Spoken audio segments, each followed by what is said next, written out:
And I think every one of those has pretty important computationally intensive components. So they can certainly have a front row seat to the future.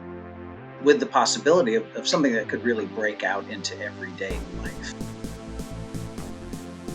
From Orion X in association with Inside HPC, this is the At HPC podcast. Join Shahin Khan and Doug Black as they discuss supercomputing technologies and the applications, markets, and policies that shape them. Thank you for being with us. Hi, everyone. I'm Doug Black, Editor-in-Chief at Inside HPC. With me is Shahin Khan, Technology Analyst at OrionX.net consulting firm. Thanks for joining us for another episode of our At HPC podcast. Hi, Shahin. How are you doing? Excellent. Good to gather again, Doug. It's been a few days since SC21, and the news keeps going. It never stops, does it? So on Thursday, the last time I was talking with you, we did a post-SC panel discussion, and I raised the topic of the metaverse as something that has the potential to draw upon many HPC technologies, qualities, with the possibility of something that could really break out into everyday life. So a manifestation of HPC impacting daily life. And Yeah. I know you had some thoughts about it. Yeah, exactly. First of all, to our listeners, do go check out that roundup of SC21, the video on Inside HPC with Rick Stevens of Argonne National Labs and Steve Conway of Hyperion and Addison Snell of Intersect 360 and myself and Doug Black. I think that came out really well, and we got a lot of good feedback on it. So do go check it out, especially if you didn't manage to catch much of SC21. Regarding Metaverse, as you remember, Doug, when you brought it up, I think everybody had the same sentiment, but I think I said, you said that you went on the SC21 agenda and there were no talks about Metaverse. And I said, good. You said good. Well, actually, everybody had the same response except me. I was surprised, a little surprised by that. And also, I think I differ a little bit, but go ahead with your point. Yeah, I thought that, the good part is because, in my opinion, Metaverse, however you define it, and I will in fact propose a definition that I think is aligned with the industry. In my mind, it's been decades in the making, and I don't really see any particularly notable milestones that says we have now reached the tipping point and things are starting to happen. I see that as just the cumulative impact of a lot of steady research over the decades. Obviously, there have been advances in virtual reality, in gaming. So I can see that if you're a Facebook or NVIDIA, you are sensing that this market is about to happen and you want to claim it. And I think that's good business strategy, and I applaud them for doing that.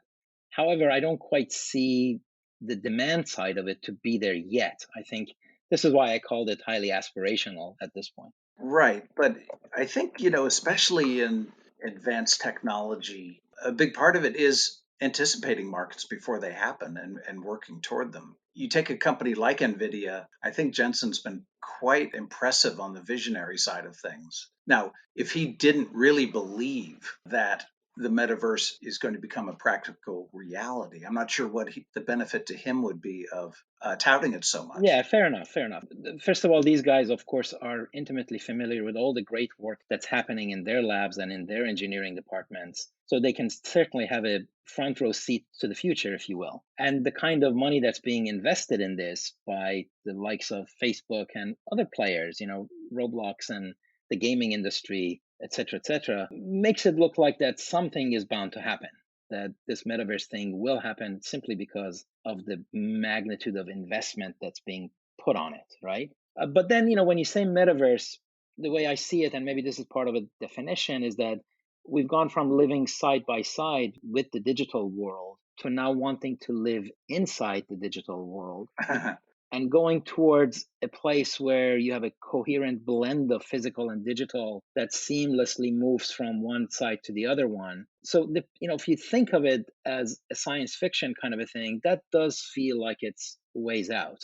But if you're looking at what we had with Second Life a couple of decades ago, yeah, that stuff can be done easily. If you want to have like cartoons sitting at a table, with avatars representing you, yeah, that can be done. I think that's also why you get that reaction. Yeah, I guess to me, from what I understand of what the metaverse could be, it has such strong appeals to human nature, one characteristic of which is escaping from day to day reality, which we do in so many different ways and take any opportunity to do. That moving into a universe of your own liking, I could see that being very popular. you know, now, how far you can move into it and how realistic it would be, I've read, 5, 10 years away. But it recalled to mind a remark of my brother-in-law when he got his first HD TV, like about 15 or 20 years ago. He said, "This thing is more vivid than real life."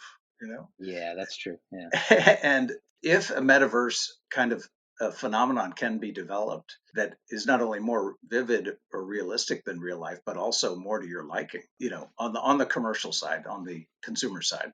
Yeah, I think that's the market that exists, is like, CGI and movies that are so amazing right now, whether they're augmented or, whether they're realistic or whether even the cartoon ones. If you remember, like, Tintin from a few years ago, it was all cartoon, but it was quite amazing. Let alone, Jurassic Park years before that, where the dinosaurs were so realistic, and it was like even with technology that's way older than what we have right now.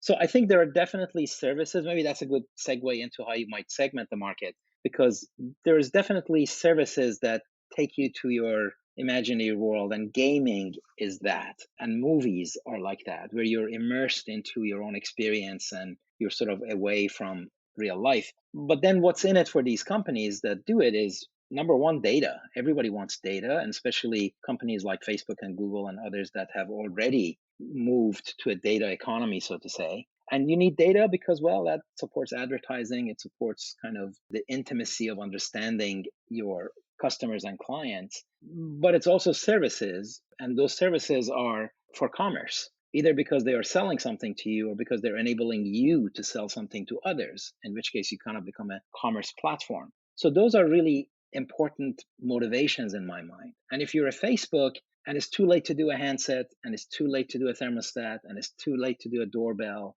catching the next wave becomes a bit of an imperative.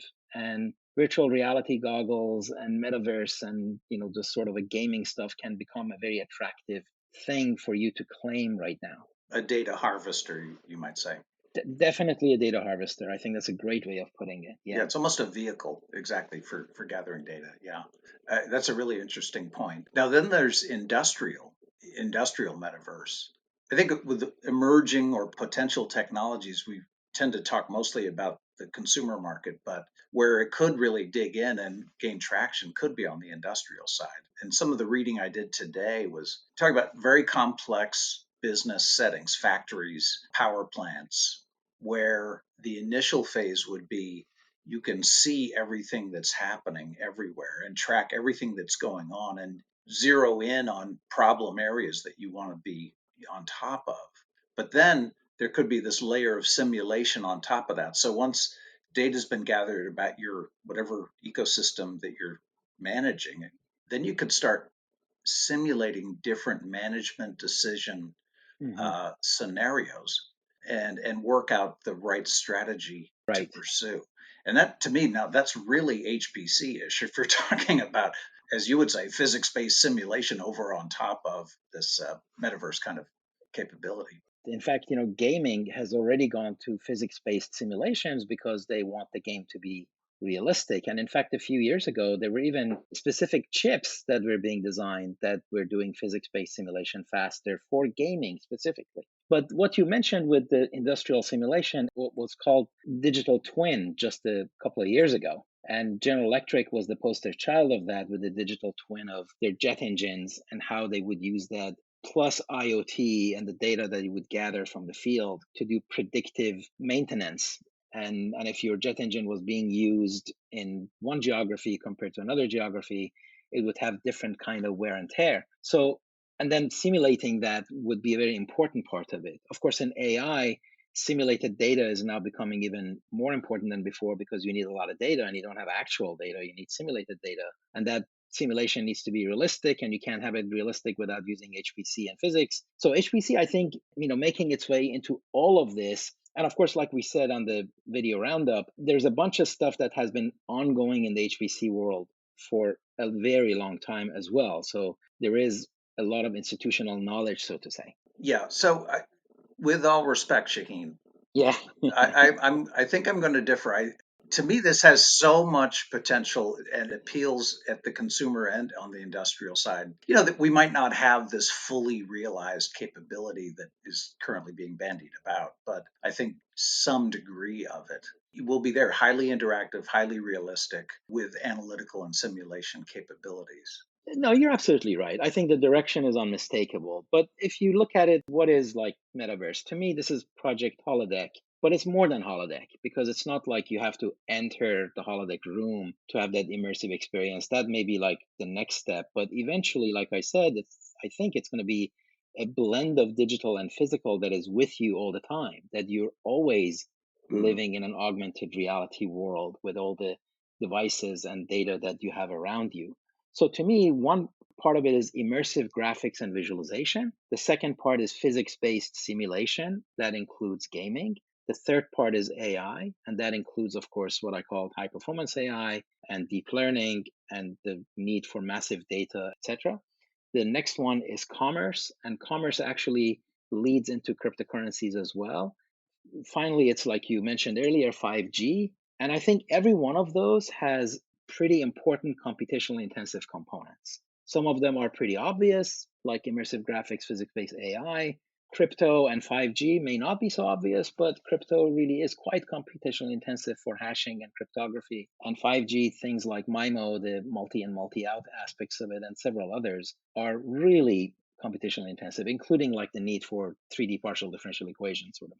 Yeah, so right here, you've brought in all of those key pillars of advanced computing that at some point we'll do an episode on the IT infrastructure of the future, which will be driven by these key pillars of technology. The only one we left out here was quantum. So I don't know how quantum could fit into the metaverse, maybe some specialized role. I don't know. But anyway, with that, that was a really nice summing up of this whole thing, I think. Yeah, I'm sure we're going to get back to this topic again. Yeah. Very good. All right. Well, thanks so much. And we'll get together soon again. All right. Look forward to it. Thank you. That's it for this episode of the At HPC podcast. Every episode is featured on InsideHPC.com and posted on OrionX.net. Use the comment section or tweet us with any questions or to propose topics of discussion. If you like the show, rate and review it on Apple Podcasts or wherever you listen. The At HPC podcast is a production of OrionX in association with Inside HPC. Thank you for listening.